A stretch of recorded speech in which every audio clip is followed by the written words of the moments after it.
This is the Relevant Podcast.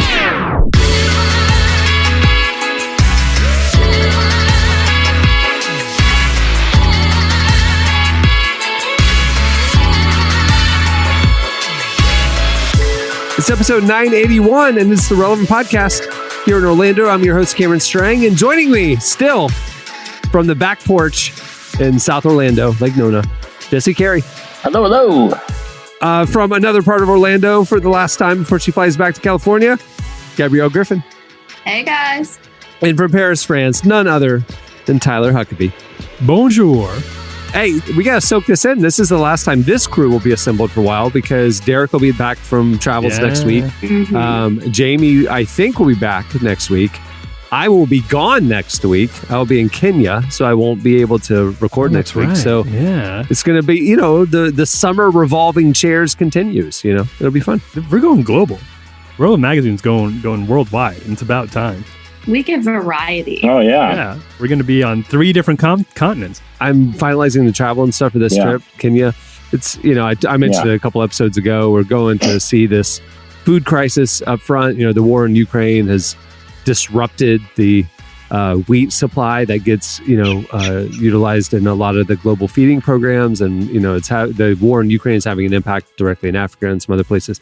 So we're going to see that. I am flying directly from seeing that on the front lines to Las Vegas, Nevada to meet Jesse for NBA Summer League. There's no buffer. I'm not even coming home for a day. I'm going straight from Kenya. The whiplash.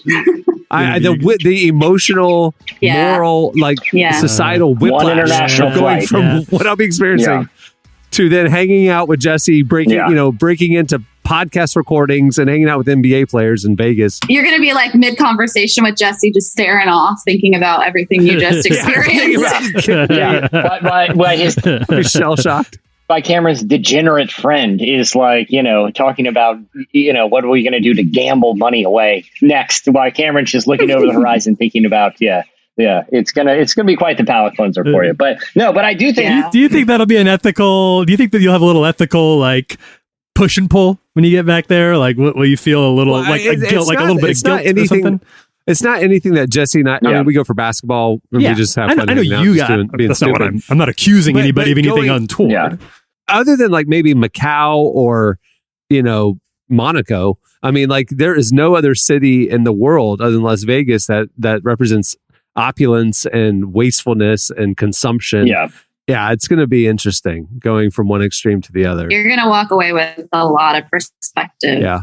A lot of perspective. Yeah, it is all, in all seriousness, very sobering. Cameron, I know you and I had the opportunity a couple of years ago to go to, Somaliland to look at the effects of the drought there. And, but it's easy, I think, especially in an era of kind of American culture where we're constantly looking for the next form of escapism because there's so much kind of anxiety in the news cycle to just want to filter out difficult things that are happening around the globe. But I think keeping a reminder not only helps build perspective, but also, helps us hopefully be kind of solution oriented about global problems while still kind of, maintaining, a lifestyle where you can find enjoyment of the small things in life, whether it's going to basketball games with your friends or just, being very, very grateful to have the things that we're all afforded in the places where we live, Mm-hmm. I was going to say that. I was going to say he's probably going to walk away feeling very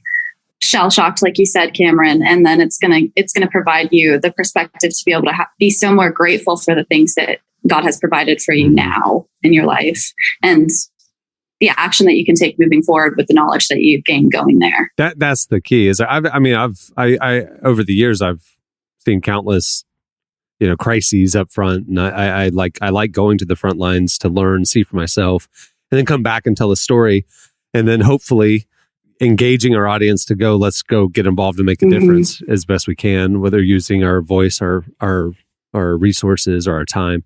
That's the challenge and opportunity of what we do. I'm literally, that is such a weird getting on the plane and then getting off the plane.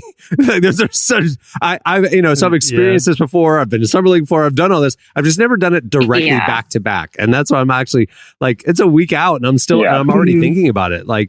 I wonder if this was smart. I don't know. You're going to look like Tom Hanks in Castaway for some reason. You'd like it's only going to be a week gone, but it'll be like 2 years instead. You've got hair down to your waist or a beard that hasn't been touched at all. And you're like, Jesse, I haven't seen you in 50 years. And like, Cameron, we just talked.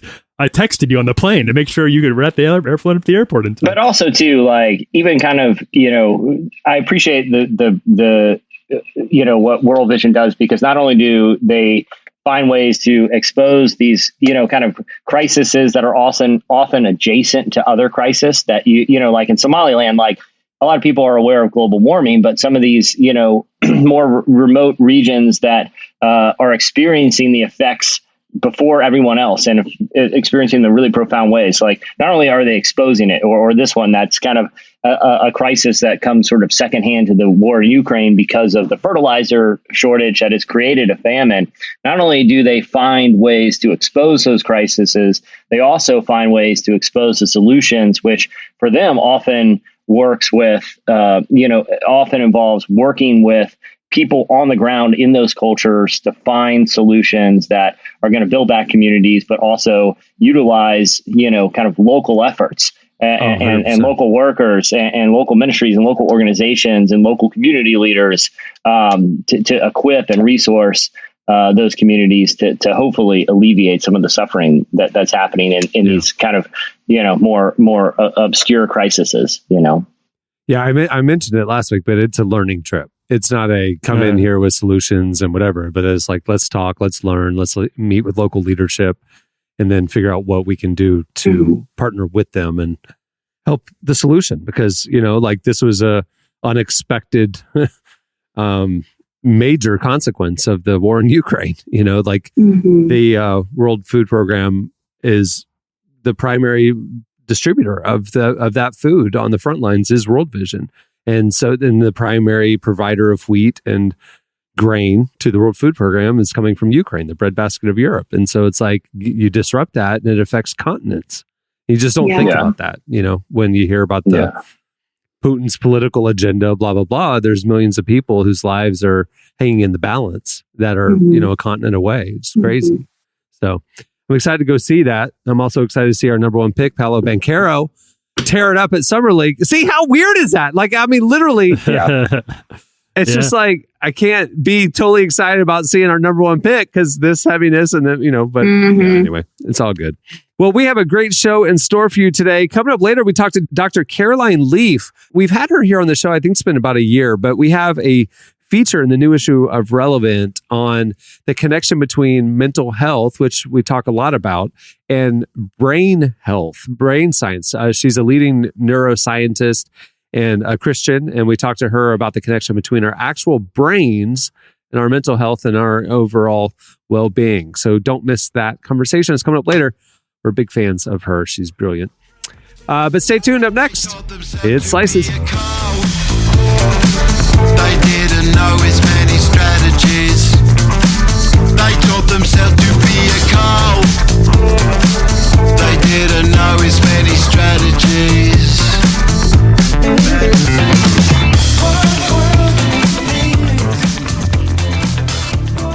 You're listening to Gorillaz and Thundercat. The song is Cracker Island. Hey, that's where I live. Today's podcast is brought to you in part by Mercy Ships. Globally, 5 billion people lack access to surgical care. In sub-Saharan Africa, there's only one surgeon for every 200,000 people. Mercy Ships provides free, life-transforming surgeries for people who have little to no access to medical care. They help the blind see, straighten twisted limbs, remove deadly tumors, treat cleft conditions, and so much more. With state-of-the-art hospital ships, they provide safe surgery to children and adults living with treatable conditions, and it's completely free of charge. They do all this work with an all-volunteer crew of professionals who donate their time and talents. Surgeons, stewards, nurses, engineers, and more make the world a better place. Your donation today provides free, safe surgeries to people in desperate need of help. All gifts are matched, so please donate today at mercyships.org/relevant. Today's podcast is brought to you in part by Tim Tebow's book, Look Again. Have you ever wondered what would change if you truly believed you were infinitely valuable to God? In his New York Times bestselling book, Look Again, Tim Tebow reveals the powerful truth that when we learn to see the image of God in every person, including those we struggle to love, everything changes. Tebow shares incredible stories from his work with people the world often overlooks, and it will challenge you to stand up to the lies, rediscover the worth that everyone has, and impact the world for good. Find Look Again by Tim Tebow, available now wherever books are sold. Okay, it's time for Slices. What do you have, Jesse? All right. So last week we talked about, this is sort of a follow-up to last week's slice because we talked about how at Google, they are developing an AI that is so sophisticated that one of the engineers there feared that it was becoming sentient and begging for help. It was essentially begging not to be turned off. And, it got so intense that this engineer went to the media to talk about, the concern that he had that they were going too far with making AI self-aware. And, there's a lot of pushback to that story. I was on a boat in the Caribbean with no Wi-Fi, so I missed this episode. So this is different than the AI that the week before we brought the information that there's an AI language that had developed its own demonic language and was freaking out the programmers. Yeah. Okay, so this is different. Yeah. So basically the feedback to a lot of those stories, and this is why I wanted to bring this one, is sort of an end cap to this trilogy of kind of commentary on AI, because I do feel like we've covered this in the magazine, kind of extensively through the years about where does the line between a soul and sort of biological design by God and what we as humans are able to design and merge with that biology. When does, where does humanity end and sort of technology begin? And, I wanted to kind of bring this story as sort of an end cap to this trilogy about, not just wrestling with things like nano injectable nanobots that can enhance your biology or enhance your immune system, or 3D printing that can actually, create new limbs and organs and things like that. But actually, this is trying to simulate self-awareness. And, I kind of want to bring the story as an end cap to these because a lot of the feedback to those two stories about the Google AI technology potentially becomes sentient and self-aware, but also AI bots developing their own language. There's been a lot of pushback to those stories that, look, a lot of the concerns are just completely unfounded, that in no way is this AI actually doing the things that, we're concerned about, that this is just either a degree of fear or kind of media sensationalism. But the reality is that this artificial intelligence will be able to serve humanity in profound ways, basically because of its problem solving ability. But I wanted to bring a story about what Amazon is doing with Alexa and, some of their ambitions for it that, to me, this was more concerning. Not because of like the evolution of the technology has taken a giant leap, but because of how kind of unself-aware it seems like some Silicon Valley executives are. Now, this story, I'm going to be quoting from the vice president and head scientist for Alexa Artificial Intelligence at Amazon. We're all familiar with Alexa, a device you can speak and talk to. And initially, Alexa was sort of positioned as a virtual assistant.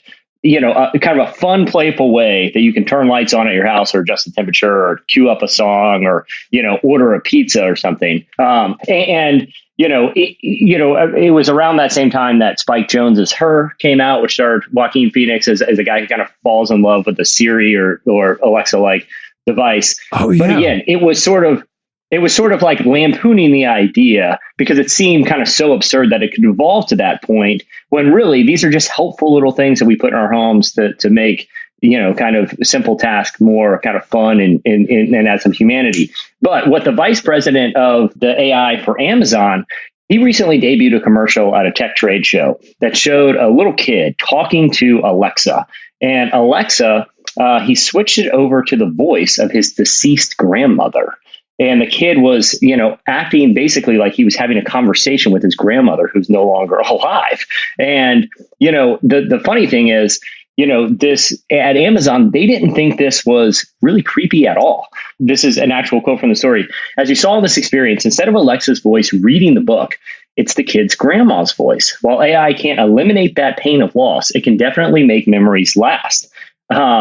Which, again, I guess like that seems kind of weird to take a deceased family member and kind of use their voice to kind of put into this fake robot whose intelligence and feedback is based on algorithms, not actually human interaction. But this was to me kind of the most unself-aware quote, because I think we're all in agreement. That is just a really creepy idea. Or is it just me? Yeah. Am I being... No, I feel like that could be very psychologically damaging. Can we do it with honestly. ex-girlfriends?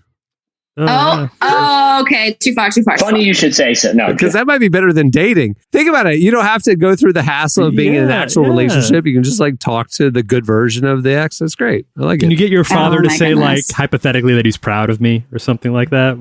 Yeah, exactly. Can you do that? Yeah. Oh, you know what?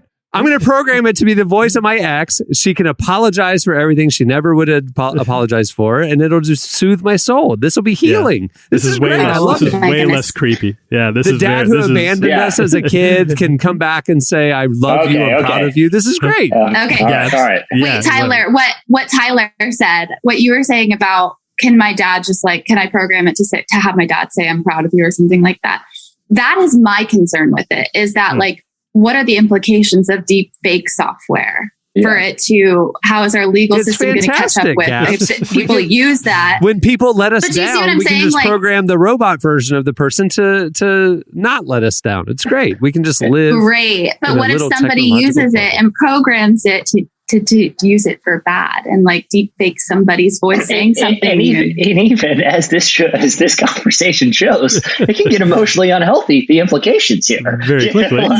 We'll start to like. It's really shocking. Gabs, what if you got a voicemail one day from my Alexa, who I programmed to sound like your dad, and the voicemail tells you all the things you've ever wanted to hear from daddy that he would never tell you? It would make your day. You would cry happy tears. It would be lovely. No, I think that would be very psychologically damaging because I know he's alive and he didn't say that. And I don't want to hear a robot tell me that. But that's just. But even like the idea of like a deceased a family member, someone that you've lost, like coming back in AI form. The technology is advancing beyond the point of really understanding the emotional and psychological implications of it. But this to me was the kind of most unself-aware quote from that whole thing. He said, "We're unquestionably living in the golden era of AI, where dreams and science fiction are becoming reality." And it's like, dude, everyone else is concerned about not dreams and science fiction becoming reality, but nightmares and science fiction becoming reality. Like, it's almost like a lot of the technology that is coming out of Silicon Valley that blurs the line between artificial intelligence and actual intelligence, and humanity and superficial humanity, or things that we create versus things that we were created for. While I feel like a lot of the public is sort of openly wrestling with this quote kind of shows that I don't know if the executives, the people that are in charge of developing this, are really even concerned with those ethics. And that's where I do feel like there has to be at some point some field within the church, because if anything, that despite I feel like there are criticisms of different things within the church, the one thing that I feel like the church has always positioned itself is as an institution that is deeply concerned with understanding the human soul and how we think about what God created us to be, and we are made in the image of God, and what the implications of that are. But for technology to be evolving at a rate where those terms are kind of thrown out the window, and it's taking leaps where a kid can talk to his dead grandmother to feel better before he goes to sleep at night, I do feel like, all right, intellectuals within the church, maybe we should step up to the plate, because it's pretty clear these Amazon and Google executives are just flying past that in their efforts to evolve, to create the next big thing. Yeah, people are going to need some counseling after that really launch this. It sounds like we all do here, regardless, even outside the AI thing. I think that's literally just sort of incidental. Just talking about like fall asleep late at night to say goodnight to grandma, and I'm like, if you had a program to like be dad or somebody who hurt you, be like, "I'm sorry, you were right, I was wrong." That is so psychologically damaging. You would sleep so great. You would feel. You'd sleep so great, but you become a psychopath who's developing an emotional attachment to detached from reality, completely detached from reality. Oh yeah, it sounds great. Oh, have you seen WALL-E? This is the dream, Gabs. Sit in a chair all day long Everything is just I'm all for that, but in WALL-E they weren't talking. No relationship. Listen, I think the WALL-E existence sounds pretty fantastic. We're all just cruising around watching iPad, drinking Slurpees all day. That is way different than creating virtual ghosts that we're hanging out with when we're sad. No, but think about it. You could live in your little cocoon pod and just like all your friends and loved ones, or you have other friendships that are all AI. It's great. Then nobody will ever hurt you again, and you can just live in ignorance. It's great. Bliss. Just what God intended, a pain-free existence where we don't have to wrestle with the big things. Exactly. Sounds like utopia. All right. What do you have, Gabs? All right. Well, I will lighten things up just a little bit. I mean, sort of. So a new study conducted by Brazilian researchers in the British Journal of Sports Medicine suggests that people who can't maintain their balance on one leg for at least 10 seconds could be twice as likely to die in the next decade. But people who can balance on one foot are more likely to live longer. So this study is saying that basically the test is stand on one leg for 10 seconds. If you can do it for a full 10 seconds, and I'm talking 1 Mississippi, 2 Mississippi, 3 Mississippi, and you don't have any issues, you're good to go for the next decade. I want to know how they conducted this study. That sounds like a bit of a simplification, but I'm going to go with it. I like it. It is a simplification. Make it for the people's. I like the people's interpretation of this study. Exactly. Yeah. I mean, I can give you more context. If you were younger than 70 years of age, you were expected, as the majority of those at that age, to successfully complete the 10 seconds. But for those older than 70, if you complete it and if you are older than 70, then you're doing better than all the other people your age. I definitely simplified that, but yeah, for the people. I want to know how they conducted this, because were they having people come into their office or some sort of college lab and with a stop clock, all right, next, 10 seconds go, 10 seconds go.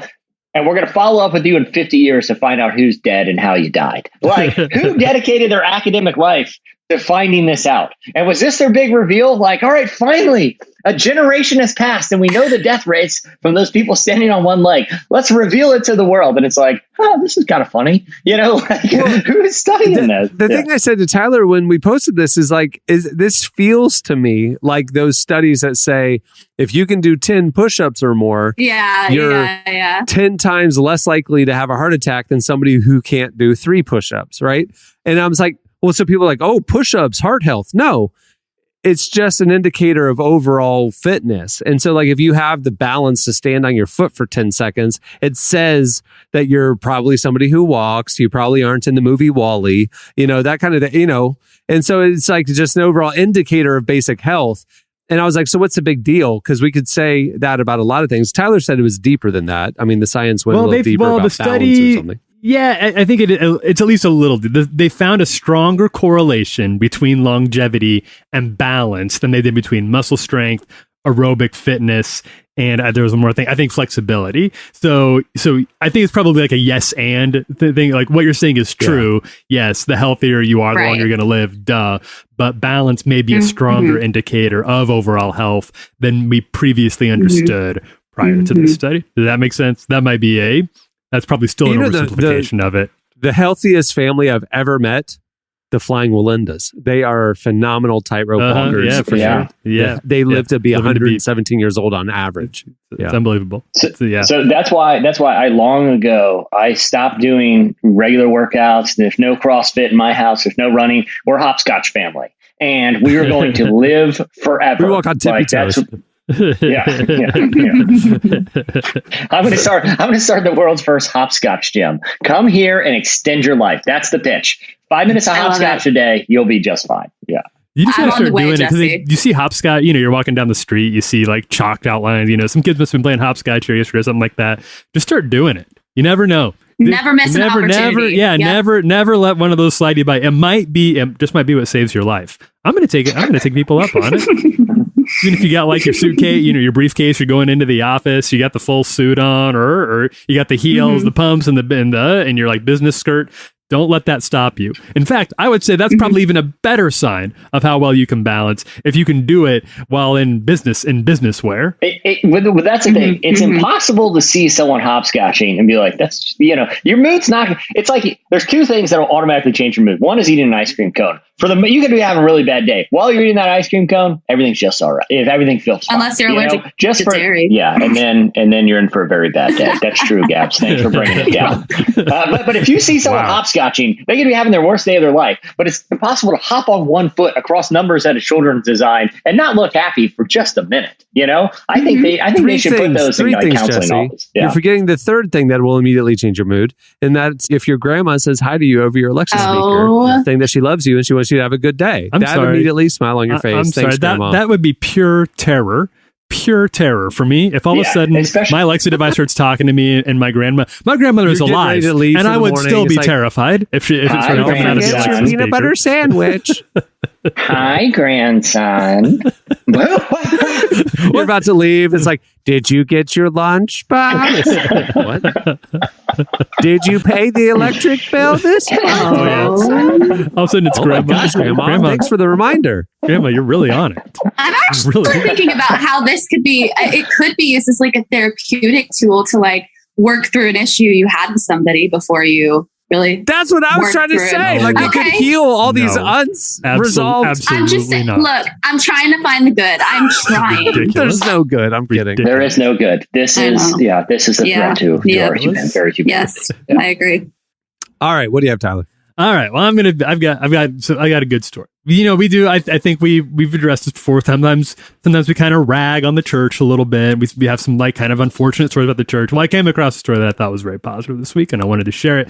Hopefully, maybe inspire some other churches to sort of follow suit here. Now, it starts off with some bad news. I don't know if you guys have heard about this. I don't know if you watch the news, but gas prices getting are kind of going up there in the U.S. is my understanding. Is that correct? I haven't been there. I can't speak to it. This is all secondhand information, but it sounds like you are telling me it's getting harder to fill up the tank. I haven't been to a gas station in years. Yeah. If you got a Tesla, you're doing pretty good. You don't need to worry about that too much.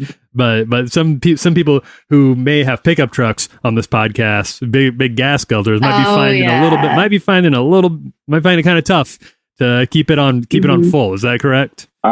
We do have a pickup truck driver and a Jeep driver on this podcast. Yeah, my husband's got a truck and we have a Jeep, and we're at $7 a gallon at the station near our house in Cali. That's in Cali. Here, I came here and I was like, $4.57. This is amazing. I don't want to go back. I converted mine to run on nothing but pecans. I'm trying to do something right for the environment. The sad thing is pecans are about $25 a pound, and I'm spending way more on pecans than on gas right now. So the conversion was ill timed. But the science is impressive. But when are we going to bring down the price of pecans? Yeah, huge step backwards. You're paying way more, and it's actually much worse for the environment. You say pecans, not pecans? I say I'm a pecan guy. I say pecan. I'm a pecan guy. I say pecan. I legitimately thought you meant like pecans, like peas in a can. Canned peas? I legitimately thought you meant canned peas. And you know what, Jesse? Again, I didn't question it. I just accepted it. If you're a car that runs on just putting in full canned vegetables down cans of peas. I mean, that would be much better. That would be still I converted my car to run on pecans, not canned peas. But specifically, he inserts the entire can of peas, like Jolly pecans. And if I really want it to run good, it's the super premiums like Jolly Green Giant brand, and I just dump them right down there. I know we're in a global food crisis, but I'm powering my truck on edible peas. Is it like, how did you configure it? Is it like a tube like at the bank drive-through where you stick the pecan into the tube and it sucks the whole can down, or unfortunately pour the can into the gas unfortunately tank? Filling up the tank takes all afternoon because I'm opening, my wrists are sore because I'm just opening can after can. You're manually opening every pecan. Yeah. It's one thing at Costco they don't sell in industrial size is gigantic cans of peas. Nobody wants them. Nobody has a need for a giant can of peas. So I'm opening them. Basically, these are tuna fish size cans here. It's quite the process. I would just love to know the efficiency. I mean, does your car run longer? Do you have to fill up often, or is it It breakdowns all more the time. It efficient? breakdowns all the time and it smells terrible. Peas don't keep very well, and when they go bad in the hot summer, sitting in a fuel tank, woof, you can smell it 3 blocks away. You can smell me coming. But hey, we're all doing our part.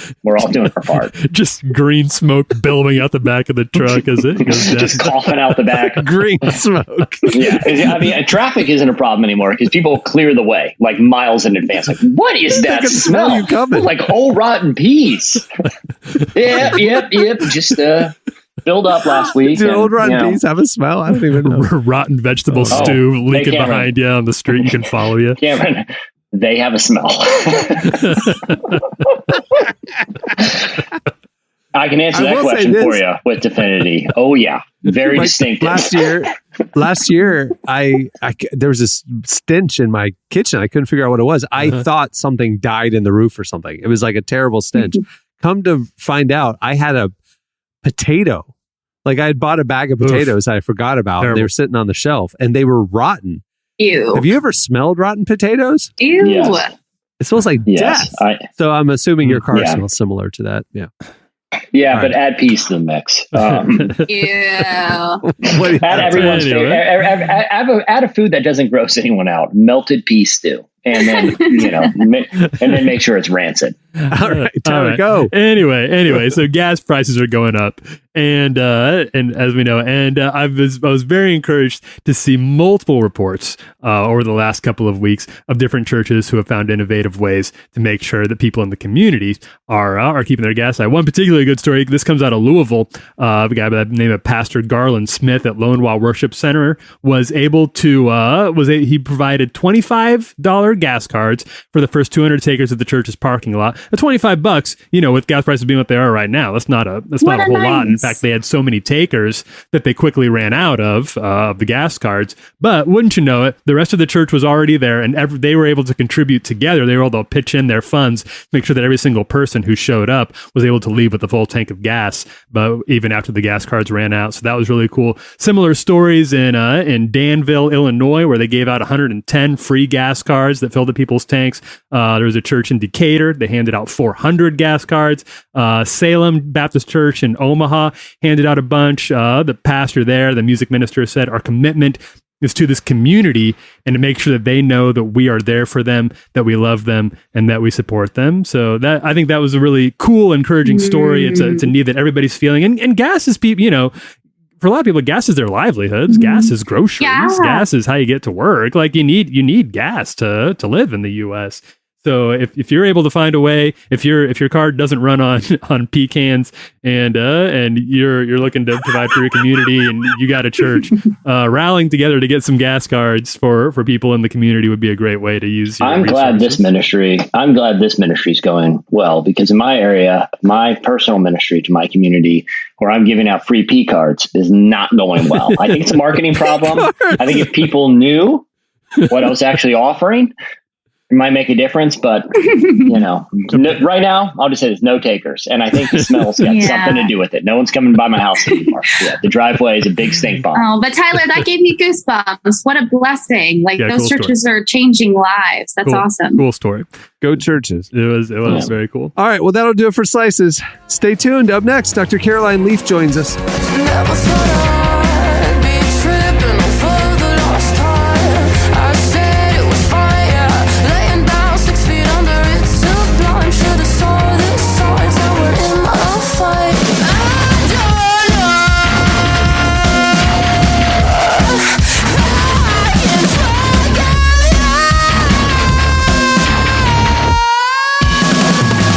so right, try to rewind it all in a while.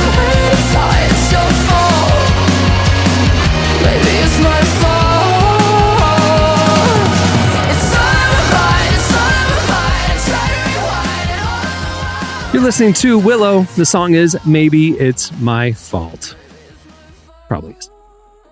Today's podcast is brought to you in part by John Mark Comer's book, Garden City, a book that speaks to the tension we all feel between work, rest, and purpose.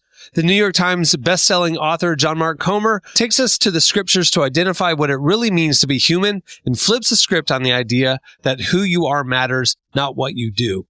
He shows that God created us for meaningful work and meaningful rest. Both matter. This book helps you ask and answer the big questions. Does God care where I work? Is there a direction for my life? So you can discern God's heart for your calling, your rhythms, and the way His Spirit wants to shape every part of your life. If you're longing for purpose and a more grounded way to live, check out the new hardcover edition of Garden City wherever books are sold. Well, today's show is brought to you in part by the new book, God, the Science, the Evidence. We talk a lot about faith, but how often do we talk about science in the same breath?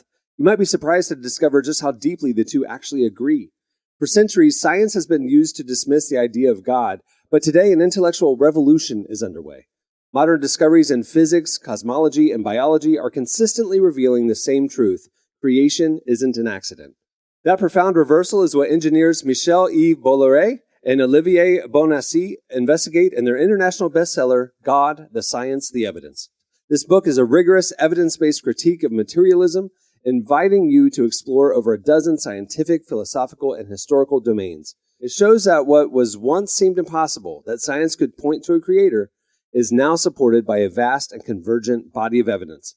With over 400,000 copies sold in Europe, this book is sparking a global debate. It's thoughtful, fascinating, and a powerful reminder that reason itself affirms the existence of God. Learn more and find out where you can purchase your copy today by visiting GodTheScienceTheEvidence.com. Today's podcast is brought to you in part by Erwin McManus's book, The Barbarian Way. Some books don't just inspire you, they confront you. The Barbarian Way, now celebrating its 20th anniversary, is one of those books. If you felt the pull of God towards something deeper and wilder than the safe, predictable version of faith that we settle for, McManus reminds us that following Jesus was never meant to be tame. It's meant to awaken courage, passion, and purpose God placed inside us. He draws from the wild stories of Abel, Noah, Moses, Rahab, and others to remind us that following God wasn't meant to be tame. Safe faith isn't working. Step into the story God is writing for you. Choose passion, choose boldness, choose the Barbarian Way. Available now wherever books are sold. Dr. Caroline Leaf has spent the last 30 years researching the mind-brain connection, the nature of mental health, and the formation of memory. Throughout her years of clinical practice, she's helped hundreds of thousands of people learn how to use their mind to detox and grow their brain to succeed in every area of their lives, including their spiritual lives. Our very own Tyler Huckabee talked to her about her research, the overlap of science and spirituality when it comes to the brain, and why Christians have a biblical responsibility to take their thought life seriously. Here is a part of our conversation with Dr. Caroline Leaf.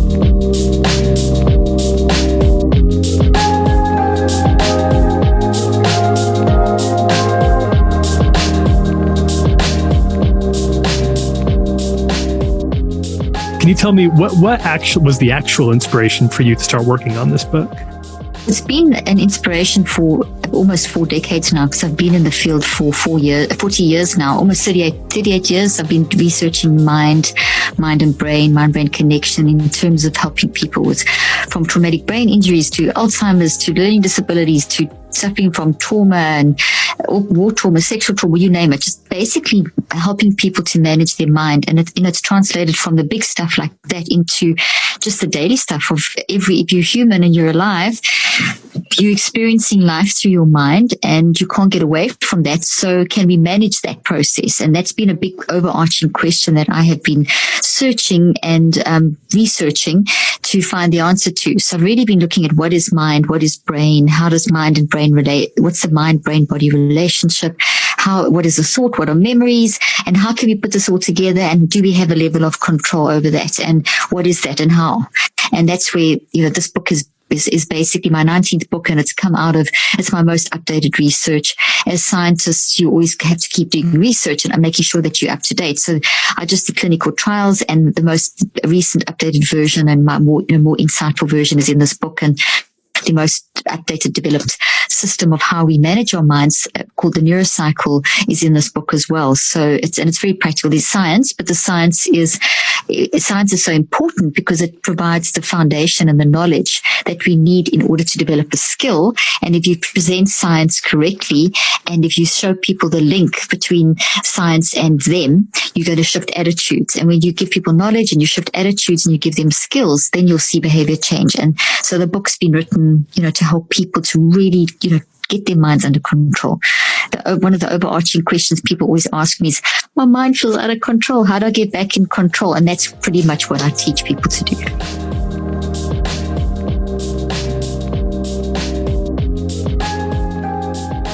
I'm curious, where do you see in your experience, in your research, where do we tend to go wrong when it comes to controlling our minds? And I felt this myself, the feeling like you can't get your thoughts under control. Where do we tend to make the most common mistakes with that? Well, just the statement that you made now is one of the most common things that people will say to me is that, how do you get your mind under control? How do you get your thoughts under control? Well, the answer is you can. And the answer is it's a skill that you develop. And the answer is you're going to have to make the effort to develop it and know what to do. But it's not something that's taught. We taught how to eat properly. We taught how to exercise. We all understand that you can't just become an athlete overnight, that you've got to go and train to become an athlete, and you've got to go to school to become educated. That's all mind driven. All of those are mind driven. What we're not trained to do is to actually develop the mind to be able to do all of those things efficiently and to keep our emotions and the way we function healthy. So we're using mind to go to school, we're using mind to eat, we're using mind to make decisions about what to eat and to exercise. But are we ever developing mind that's behind all of that? And because mind is also involved in the relationships and in the work environments and in everything. The reading of the Instagram, the responding to the political situation, etc., etc. So there's a constant mind, it never stops. So yes, you can control it. And it's the basic premise of we can actually learn to capture thoughts. Literally all thoughts can be captured. And as you capture a thought, you can then analyze the thought. We're able to do that. So that ability that we have to stand back and observe is self-regulation. And that is absolute key in getting ourselves into a state that we can actually change our mind and get those thoughts, the ruminating and the overthinking and the feeling like, I can't do this anymore, and burnout and toxic thinking and anxiety and depression. Those anxiety, depression, toxic thinking, all the emotions associated with that are warning signals. They're not illnesses. If you're human, you're going to have anxiety, you're going to have depression, you may even have psychotic breaks. These are all just where our mind is battling to cope with maybe the traumas, all the different experiences that we have, from the really bad traumas to the acute traumas, things that suddenly happen, to the established traumas, to the toxic habits that we've got into, like toxic patterns in relationships or toxic belief systems that have been ingrained in us from childhood and then influence how we function and all that kind of stuff. So all of those are influencing, and all of those are real. They're not just these ethereal things. Every experience is experienced through the mind. And I can't stress this enough, because in order to manage it, you really have to realize when we talk about self-regulation, we are talking about examining the thoughts that are in our mind and fixing the thoughts that are affecting us and that we get stuck and ruminate and continue with toxic habits, or where our relationships are affected because of some sort of traumatic abuse in the past or something like that. Self-regulation is that process. And we see from neuroscience that you could do this every 10 seconds. Now, I don't mean you must put your timer on and, every 10. I mean that it means that we can be consciously in a state of awareness. We can live in the state of awareness that I described earlier on, where I'm observing myself. We can train ourselves to be in that state. And that's the first that's the overarching premise. To develop that self-regulation, I've developed the concept of the neurocycle, which I talk about in the book. And the neurocycle is this way that we do that. It's not replacing therapy or a technique or something. It simply enhances that. It's for any person, whether you are 1 year old or whether you are, 3 is kind of the youngest that we've taught it in a very simplistic way, although I've used the principles on as young as 1 year olds in therapy. And my oldest patient was an 82-year-old. So it doesn't matter what age you are, you still have a mind. It's still working. So we need to, from very early on, learn self-regulation and learn how to stand back and observe our own thinking, which and thinking, feeling, and choosing behaviors, etc., which is basically what the neurocycle does. So it's a systematic, deliberate, and intentional process. I've taken something that we do non-consciously, which is the driving force behind our conscious mind. It's always going 24/7 on unconscious mind. All our thoughts from in the womb are stored, and all the changes and everything is belief systems. Everything is in there, and that what we're doing is that there's this 5-step process is happening on the unconscious level. So I've made something that's unconscious conscious. I have a lot more mental peace because I know how to clean up my mental mess very quickly, and that's what happens. And it's less. It gets better and better all the time. So people often say, you never argue, you never this. Of course I do. I go through all of those, but I can catch it faster and it's less, and I get out of it quicker. And that's the big difference.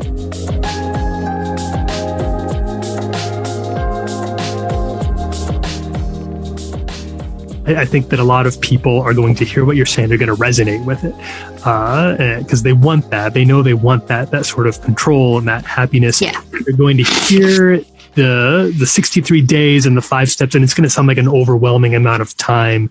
Like they just aren't going to feel like that's it seems from this side of it sort of like an enormous amount of effort to put in. What do you say to that person who's like, I just don't think I have the energy, especially maybe in COVID, I'm depressed, I'm tired, I've got kids, I'm homeschooling, I don't have time for all this right now? My answer to that would be that then you're just never going to change. You're going to get more and more tired because you're not dealing, those things that you're not dealing with that are making you feel like this are increasing your toxic load in your brain and your body and are increasing your exhaustion. So this is a way that you can decrease your exhaustion. It's a 15 to 45 minute time that you give yourself, and these 5 steps are not difficult. You just literally follow them step by step in the book, use the Neurocycle app with it. And I walk you through a process of how you get your mind under control. People will go to the gym and work out at the gym or work out at home, wherever they're working out at the moment, and they understand you can't get good straight away. It's going to take you a while to build up to being a marathon runner. This is the same thing. So that if you don't do it, that's a decision. And it's a decision that is toxic in itself because it's going to increase the toxic stuff there is creating such a load on your brain and your body that your cortisol levels are not going to be dropping. Your inflammation is not going to be reducing. So you'll feel worse. So 63 days is not a lot of time if you break it down into the fact that you're going to, let's take the minimum amount. It's 15 minutes. You can easily find 15 minutes in your day, and it's 15 minutes away from your kids, away from anyone. It's your time. It's self-care. This is self-care. This is mental self-care. This is renewing of the mind. This is a form of prayer. If you're going to pray, use this. This is, people talk about praying. The Bible talks about praying continuously. The Bible talks about renewing your mind. Renewing is present continuous. You're supposed to be renewing your mind all the time. What I've just described with the Neurocycle is how to renew your mind. The Bible also says, bring all thoughts into captivity. I'm telling you how to do it. So if you say, I can't renew my mind, I can't bring all thoughts into captivity, you're basically taking all the philosophy of what you believe and saying, I can't do it. So here I'm saying, no, you can do it. You can renew your mind. It's actually an instruction that we have. So here I'm giving you the tools to do it. And in renewing your mind, you get renewed energy. You bring brain and body health back. You bring mind peace back. You bring that sense of peace and happiness. You get into that mental space where you can connect with God. Otherwise, people are in the situation where they're using God as a genie and taking scriptures as a band-aid, whacking it on and saying, okay, 10 scriptures over this, or I'll pray a little bit. Oh, I still feel so. Here is a way of praying continuously. Your active reach could be a scripture, but at least you do the 5 steps so that you pray continuously, being in that state of constantly accessing the wisdom of God. Think of it like this. If you're supposed to be praying continuously, which is an instruction, and worshiping God, by you self-regulating to get into that wisdom mode, which is get in touch with your made in God's image mode. What I'm saying is that you're actually training yourself to talk to the Spirit of God 24/7.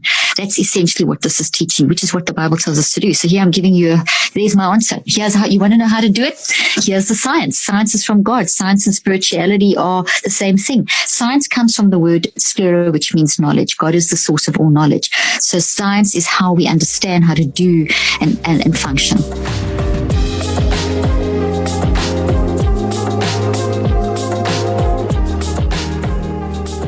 That was Dr. Caroline Leaf. Make sure to read our full feature with her, our full Q&A with her in the summer issue of Relevant. It is out now. You can read it at relevantmagazine.com. It's presented by World Vision.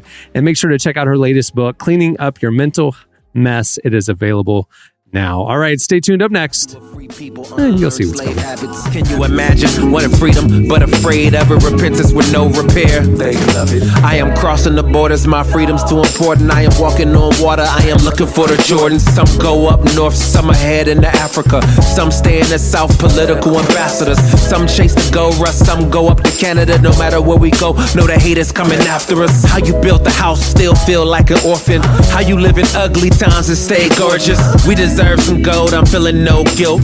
Minor reparations for that empire built better. That You're listening to Show Baraka. The song is Where Do We Go? All right, well, to wrap up the show this week, I thought it'd be fun. This is the last time this collection of people in these locations will be together, probably for a very long time. And so I thought it would be fun to pull out the old table topics and get to know this collection of cast members here for a couple of minutes. Is that a good idea? You guys down for some Yeah. get to know you questions? Bring it on. Bring it on. Here we go. This is for the group. What pushes your buttons? Jesse, we'll start with you. What pushes your buttons? What? I mean, I feel like I'm a pretty easygoing person. I would say there's not a whole lot that really, really gets my goat, other than I think when I see people, I think impatience with people who are trying their best. You know what I mean? Like you always see those stories on, where someone's like giving a cashier a hard time. Listen, I think obviously I have compassion, but also I'm a chatty person. I go into stores and I chat up the cashier or the waitress or whatever. I like talking. And for me, I just can't relate to people who don't like a good convo. I'm never in that big a hurry. My car's out there idling on canned peas. Okay. The more I burn off in this parking lot, the less stink I'm bringing back to the neighborhood. So let's spend all afternoon talking here. Take your time ringing me up. That pushes my buttons. And I would also say not just injustice, but specifically people in power, like causing harm for people not in power. I've noticed that about you over the years as well. That's something that really riles you. Oh yeah, yeah, for sure. Tyler, what pushes your buttons? I'm also pretty. I think.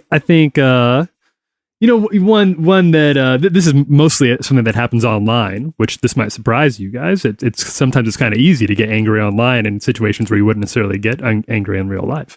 But one thing you see every now and then online is if you state your opinion about something that maybe runs a little bit, if people disagree with you, instead of just saying, I don't really agree with that, I will get like my Christianity called into question, or my faith. People will be like, well, if you read your Bible, or these people just hate Christians. There's no other, that's something you get a lot. And there's appears to be no room for like, well, I am a Christian and I still think this, and I'd be happy to have a conversation with you about it. But that really, I think it just hurts, it hurts my feelings. My faith is important to me, and to just see people assume that wouldn't be it, that my opinion about something wouldn't be coming from, not only from good faith, but from my actual faith can really make me mad in a way that is usually a sign that I need to log off. Or people like blame the media for something. I'm like, well, I kind of work in media, like that's like what are you talking about? I'm glad you said it, because like if people act like the media is like this big monolith, and it's like, dude, you can read whatever you want, any opinion you want is out there. Like, who are you referring to with like the capital M media? It's like, dude, like the argument makes no sense. And plus, we have social media, we have television, we have the internet. That bothers me too. It's like the media's fault. It's like, guess what? The media's publishing what people want to read. That's the business model, is to gain audience. So if you got a problem, maybe it's your reading habits, not necessarily the people who are trying to make a living by providing you with content that you want to consume. I was visiting. I'm trying to find a church here in France, and Liz and I visited a church over on Sunday. That was very good. We had a good time there, and it was really cool. And this maybe happens in Paris, and if somebody who's listening to this has spent more time in France, they can correct me on this. It seemed like it was unusual to everybody, so I think this was strange. But during the pastor's sermon, our pastor was talking about sort of the negative reputation that Christians have in some circles for bigotry and as being sort of against the poor or against certain racial or ethnic minorities, and it was talking about this, and somebody raised their hand in the congregation. Have you guys ever been in a church where where somebody like raised their hand during a sermon to offer pushback. No. It didn't seem like that kind of church. It felt it threw everybody off a little bit. But a guy like raised his hand while the pastor was talking, and pastor called on him, and this guy said, "Well, don't you think that's just because of all the lies the media tells about the church?" And that was like very strange to see, and right there. So I feel attacked because I feel like, well, I'm a member of the media, but the pastor, I thought handled it very, very well and was pretty smooth with it. And said he wasn't trying to assign blame to anybody, but was just trying to help us learn how to take responsibility for ways where we've gotten it wrong in the past. So I appreciated it, but that was, but I realized then like how that I've grown pretty sensitive to that sort of media, any like media framing, like the media is bad. Because of some of the reasons you talked about there, Jesse. Yeah. Gabs, what pushes your buttons other than your mom? Gaslighting. Just can't stand it. I'm really big on honesty, and do not like when I see manipulation happening or any of that stuff. So that really grinds my gears. Grinds your gears. That's because you were putting pecans in your car. And no, that's Jesse, not me. That's Jesse. But I might be right there with you, Jesse. I converted your car without you knowing as a gift to you, and it really I botched it. Gears when people And the transmission somehow got ruined. That's PG totally okay. I will just walk. I'll just walk. It's okay. Yeah. It still runs, but you have to shove rotten potatoes into the potatoes. Oh my goodness! You just have to like grate it. You have to grate it in over that. I'm going to start a website called Rotten Potatoes. RottenPotatoes.com. I think it'll catch on. All right, quick lightning round. What's your nervous habit, Jesse? Go. Nervous habit, probably doom scrolling on social media. Like, oh, things could be worse. Oh, look at this crazy headline. Yeah, I probably spend too much time doing that. Tyler, like nail stuff. Like I'll bite nail if I'm getting stressed out. Yeah, I'll go for the fingernails. Gabs, you other than your Tourette's, what's your nervous habit? I disassociate. I'll just like check out, or like I just get really quiet. Yeah, like you're about to go off your ballet recital and you're just like zone out. Yeah, so I'll just like put like for the Enneagram 9. I'm an Enneagram 9, so I will just go on autopilot and just get through it and hope it goes well. All right, lightning round number 2. What do you hoard, Jesse? You're up.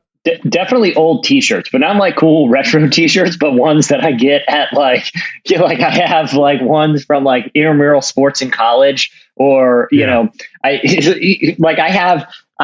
literally have old t-shirts from like the Relevant Games 2008, where like the staff would play games and we all wore matching t-shirts. Like I have in my closet, I would say about 50% of my closet, it's t-shirts that will never be worn again, but they hold some weird memory and I just refuse to get rid of them. I am an old t-shirt hoarder because if I brought them to a thrift store, people would be like, they would automatically go in the bin where they just recycle the shirts into like rags to like clean old tires or something. And I can't bear that to happen. I'm the only one who cares about this shirt, but I will keep it forever. It's definitely old t-shirts. I'm the same way with old Orlando Magic t-shirts and stuff and Legos. So I would hoard Legos and Magic memorabilia. Tyler, what do you hoard? I'm not a big hoarder. I keep it pretty efficient. I throw stuff out quite a bit, and we just had before we moved, obviously threw a ton of stuff out. So now traveling really light. So you don't keep all your comic books that you buy? Comics are, I guess is there a difference between hoarding and like collecting? Is that if we're saying that like, because I do collect comics. Every hoarder thinks they're a collector. I'm collecting all these old newspapers. But they're like bagged up and they're put in a box. There's like a place for them in the basement. So they're there. I was gonna say one that would maybe count. That's not really what people think of when they think of hoarding, but like tabs, like tabs on my browser, like I'll get around to reading that someday. I'll definitely, I got to come back and check that one out later. And then at some point I'll log out, like my computer starts whining at me, like it's barely, and I look, for the past 3 weeks, I've somehow amassed 200 articles that I'm definitely going to read this weekend when I have a minute, and it's not happening. We'll never do. Gabs, what do you hoard? For sure, beauty products. Like I recently tried to clean out my cabinet. I'm like, nope, I need this lipstick from CVS from back when I was 16. I'm definitely going to use it someday. I don't know why. It's just I have different bags for different things, but yeah, beauty products for sure. My husband is so sick of it. That's funny. All right. Well, there's a lot more where that came from, but this was good. Get to know this cast. Like we said, next week, Derek and Jamie should be back. So that'll be fun to catch up with them as well. All right. Before we wrap things up, just a little couple housekeeping notes. I want to remind you to go check out the summer issue of Relevant. Not only will you be able to read our full conversation with Dr. Caroline Leaf, we're so glad she joined us on the show today, but we have a cover story with Naomi Rain from Maverick City Music. We have Rainn Wilson. Oh, Rain theme. Look at that. We have Jon Favreau, some great artists, great think pieces, so much to check out. It is presented for free at relevantmagazine.com by World Vision. Thank you for their support. Go check that out. And also, if you are a subscriber to Relevant Plus, your premium tablet and mobile editions are available in your account dashboard when you log in at the site. The enhanced ad-free version of the magazine. If you aren't a Relevant Plus subscriber, sign up. You get an ad-free advanced copy of this podcast. You get an exclusive subscriber podcast, Relevant Plus Conversations, ad-free, unlimited reading at relevantmagazine.com. And like I said, the enhanced digital magazine, plus more surprises throughout the year. You can go find out all the information at the website. Plans start at as low as $250 a month. Go check it out. We'd love the support. We think you'll like it. It's ad-free, bunch of stuff. The best way to experience Relevant. Also, if you like the show, tell people about it. Wherever you listen, rate it, review it, help us get word out. Been doing this, 17 years now? Still trying to get word out. There you go.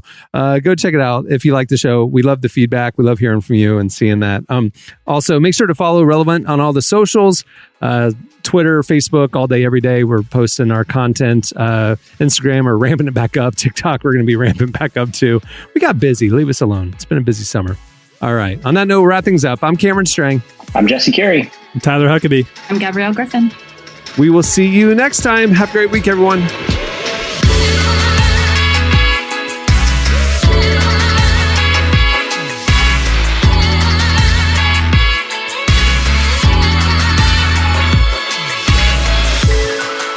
Thanks for listening to the Relevant Podcast.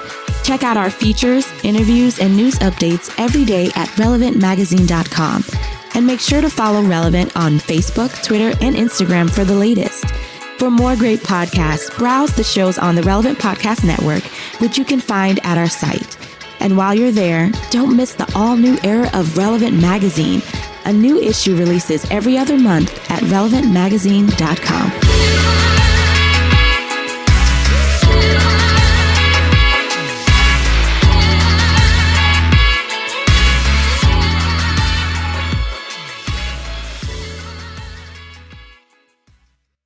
I've converted mine to run on nothing but pecans. I'm trying to do something right for the environment. Relevant Podcast Network.